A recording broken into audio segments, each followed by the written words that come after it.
नमस्कार मित्रांनो, मी सचिन रगडे स्वागत करतो तुमचं माझ्या यूट्यूब चॅनलवर. तर आपल्या फ्रेममध्ये दोन यामाच्या लेजंडरी बाईक्स MT आणि R15 व्हर्जन 4.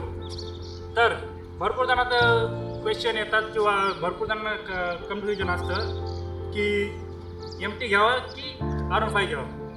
तर कोणती घ्यायला पाहिजे, म्हणजे R15 की MT, कारण की कोणत्यामध्ये फीचर जास्त आहे, कोणत्यामध्ये कमी आणि कोणतीची प्राईस काय आहे, तर ते आपण आज याच व्हिडिओमध्ये सांगणार आहे आणि सगळं तुमचं कन्फ्युजन दूर करणार आहे. तर व्हिडिओ पूर्ण बघा, व्हिडिओ लाईक करा, चॅनलला सबस्क्राईब करा.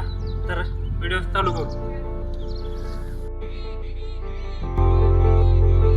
सगळ्यात पहिलं मी तुमचं कन्फ्युजन दूर करतो की R15 एक स्पोर्ट बाईक कॅटेगरीची बाईक आहे आणि ती नेकेड बाईक. स्पोर्ट बाईक म्हणजे जिला फेअरिंग असते आणि जिचा स्पोर्टी लुक असतो ना, तर ती पहिली स्पोर्ट बाईक आणि ती नेकेड बाईकमध्ये जाते. तर हा कन्फ्युजन भरपूर जणांचा असतो, स्पोर्ट बाईक कोणती आणि नेकेड कोणती. तर आपण हा कन्फ्युजन दूर केलेला आहे. तर आता आपण फीचर्सकडे जाऊ आणि R15मध्ये किती फीचर्स भेटतात आणि किती MTपेक्षा जास्त फीचर भेटतात आणि काय प्राईस आहे ते आपण माहिती करून घेणार. R15मध्ये येतो LED प्रोजेक्ट सेटअप आणि अशा प्रकारचे DRL आहेत. तर MTमध्ये पण LED सेटअप येतो, प्रोजेक्टर, DRL आणि याचे पॅटर्न वेगळे दोन्हीचे. टायर साईजची बोलले तर टायर साईज त्याचा 110 सेक्शनचा टायर येतो, याच्यात पण तोच येतो सेम. आणि USD फोक बघितले तर दोन्हीमध्ये सेम USD फोक येतात. हॅलोजन इंडिकेटर दोन्हीमध्ये पण सेम आहेत. तर डिस्प्ले पण दोन्हीमध्ये सेम येतात. ही MT मॉडिफाय याच्यात एक्झॉस्ट पण लागलेला आहे. तर हिचा ॲक्च्युअल कलर ब्लॅक आहे, ऑल ब्लॅक, आणि ही व्हर्जन 2 आहे. तर आपण इथं इन्स्ट्रुमेंट क्लस्टर दाखवतो तुम्हाला मी अशा प्रकारे. या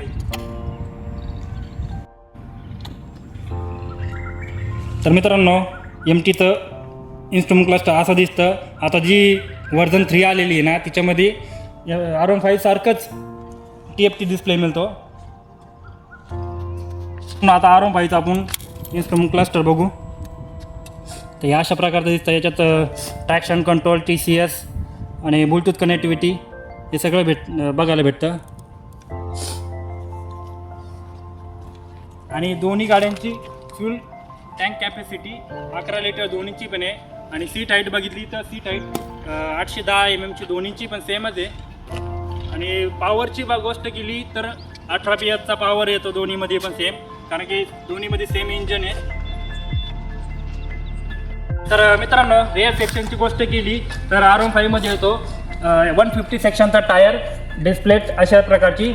आणि हिच्या MTमध्ये पण 150 सेक्शनचा टायर येतो.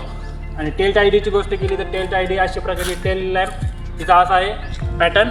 LED आहे तो पण. आणि R15मध्ये पण LEDच आहे, पण पॅटर्न वेगळा आहे दोन्हीमध्ये, कारण की दोन्ही बाईक वेगळ्या कॅटेगरीमध्ये येते, स्पोर्ट आणि नेकेडमध्ये. तर तुम्हाला कोणती घ्यायची, आता आपण ह्या कन्क्लुजनमध्ये जाऊयात आणि तुम्हाला सांगतो तुमच्यासाठी गाडी कोणती बेस्ट असणार आहे. तर कन्क्लुजनमध्ये येऊ.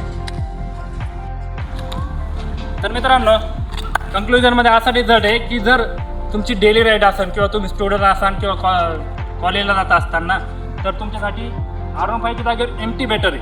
आणि जर तुम्ही रायडर असाल, कधी तुमच्याकडे एखादी गाडी असं ऑलरेडी असेल घरात आणि तुम्ही कधी यूज करणार असाल, तर तुम्ही R15कडे जायला पाहिजे. आणि प्राईस पॉईंटमध्ये जास्त डिफरन्स नाही आहे याच्या दोघीमध्ये. ही 1,90,000ला भेटते आणि ही 2 लाखाच्या आसपास भेटून जाते बेस मॉडेल. तर व्हिडिओ कसा वाटला तुम्हाला कमेंटमध्ये नक्की सांगा आणि चॅनलला सबस्क्राईब करा आणि सपोर्ट करत राहा. जय हिंद, जय महाराष्ट्र.